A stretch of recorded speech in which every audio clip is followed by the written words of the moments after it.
natikman ko ngayong araw na to. What? Ngayong araw kagad. Yun. Nagkakagod. Ano niluluto natin, chef? Ayun, so yan na, magluluto kami pansit, biko, may palawan liwat ngan, adobong manok. So kung nagtataka kam kung nano ang okasyon niya na, sad sini kasi, habang ako'y nananahimik sa aking pamamahay kagad. Balito, tigdalin nagkaabot ng kasangkayan, na surprise nga niya, sugad ko, is this real? Is this real kagad? Balitaw na shock out, dara sa nakashock na pasugad na lak. Uy, nagnano kam didi, sino yupod? Kabastos sa rin, siya na nga ini nga ginbisita. Basta mga 20 seconds muna siguro bago ko siragin agda pagsulod. Di talaga ako makapaniwala sa nga mga aram mo ito pakiramdam nga diri mo talaga inaasahan nga may mabisita sa imo. Sugad kasi itong lalaki sa kinabat. Naalala ko ang sugad sa to sa akon itay. Ayaw kamsin kalaag kay iton nga yung mga sangkay kung mga tunay iton mapakadi iton sa balay. Tama gadliwat, di ba? Pero di mo iton may experience. Paano yung mabaray batasan? So ya din ay pinamutang na natin ang mga panonood, kikyam, tas ya din na may chapsoy na didi. Tas ukay-ukayan ta naman sin kananjis. Sus kunaam yun gadla niyo katakam-takam gad. Katakam-takam kagad. Oh hala, sa kadamo sakit binagaw nalimot lugod akson kung ano ba talagang okasyon. So ini na nga ni, birthday sa nanay sa nakin sangkay. Aw diri, false report ini siya. Kinabuwasan pa ngayon ang birthday siya nanay. Kaso kay Lunes pa kaya gin-advance na namon ini para ma-celebrate niya ang birthday siya nanay. Kaya namalit na lang muna kami sa afford la sa namon budget. Mining nga magluluto kami na biko, pansit, may palawan gyapon ngan adobo nga manok. Okay na gad, low budget pero sulit. Ang importante naging way ini para magkabaranding kami utra. Kaya pangawari kami magkabaranding.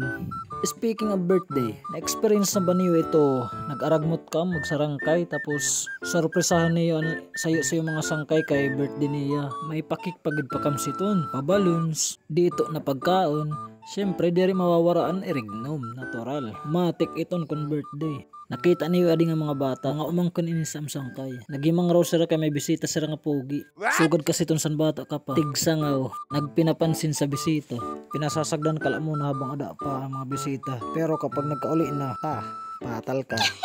By the way, luto na pansit kaya tara, tikman natin to. Kung sinsarap natin. What? Next na lulutuin natin is palawan. Ang marasa sini nga pagluto waray ibaan hinatukan. Marasalat ini an karanon nga minurun. Tugin puputo sa lukay nga palipuyok. Delicioso. Pero yan na focus kit sa hinatukan. Karasat siya di nga manok tulain.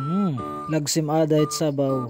Ipatadi man ko naman ang pansit sini nga mga kids kay diri nagbubuha bata di ba? Marasa. Malay ito na piritan la mag-oo. Tas adi man liwat ginluluto na naman adobong manok. Nakaladkad na. Amoy pa lang, katakam-takam na. Pero di mo yan maamoy, wag ka nang suminghot. Nakita kitang suminghot eh. Tas siya daw, ginugasan mo na niraan gintuunan kay magluto na sa palawan. Ngan sa biko, pagsasabayon namon. Tas habang bisisira ako man adi nagpinakiurodyag sa ipo ngan sa ayam. Kaso nahadok sa kaya nagkalayas. Tas nakita ko ini sira kuya madulog haon tikang sa iraya mapakadto sa bungto. Tas siya di man sira nanay natambay nagmamasid sa kapaligiran. Luto na po yung adobo namin. Marasa. Gagabihin na rin kami kaya nagsiset up na siya ng ilaw para maliwanag kahit gabihin. Tas napabulig na liwat kami sa iya umangkon para mabilis kami matapos.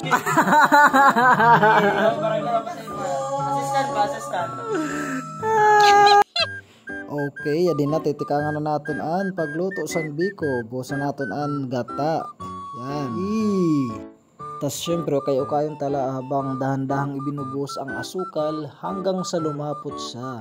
Adi man si Api pakalayuan niyan segang kay para sa pagluto liwat san palawan. Yan nagbubulig sir na duwa. Saran. Yan yadinan palawan. Tas adi man liwat an bikohon medyo malapoyot na. Pakalad karon tala muna ini sinti upay bago butangan hatek. Yan takpan muna natin para mas madali kumaladkad. Charan, yadi na. Fast forward na kita sa biko. Ginhalo na natin ang pilit. Ginasukaran na ito? Wala pa. Mayo mo agad. Kampal, wala pa butanging atot.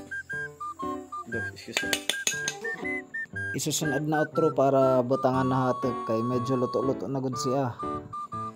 Oh, tas siya din na nga ni butangan na hatok. Yan. Delicioso.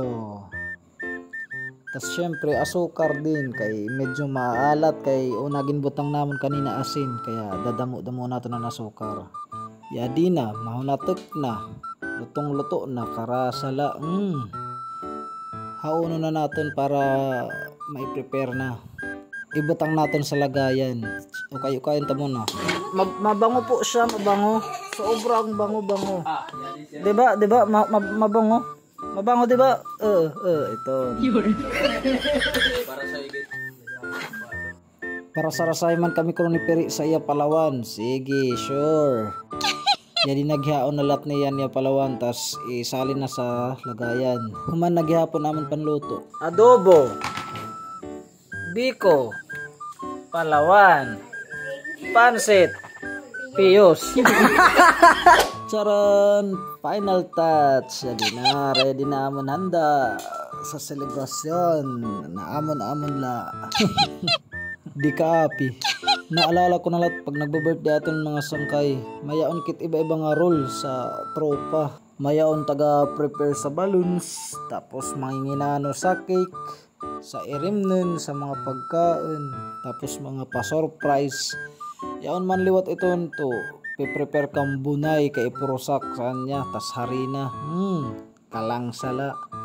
Basta ako rules iton, taga-ambag. Ang problema kay kung ako na nagba-birthday, gastos ko tanan. Diyos ko. Kahuna ni Rahon sak nga mayaman. Susan, di nga anak nakakaon tagtulo ka sa kadlaw. Kadumot-dumot gad pero kay unan-on man, kay kasangkayan man in taon. Kailangan intindihin nala kanunay. Taron, tas sa dinaw, nangaon na kami. Tas kwentuhan naman, throwback. Katatawa with matching melo music. Perfect. Gihay kami sa itong nga sa gawas. Abot alas 12, abot katot nga sa gabi. Waray la namon kamamalayan oras. Basta humila kami sa tunog. Sarap ulit-ulitin sugad sini nga mga hitabo. Kaya next time naman.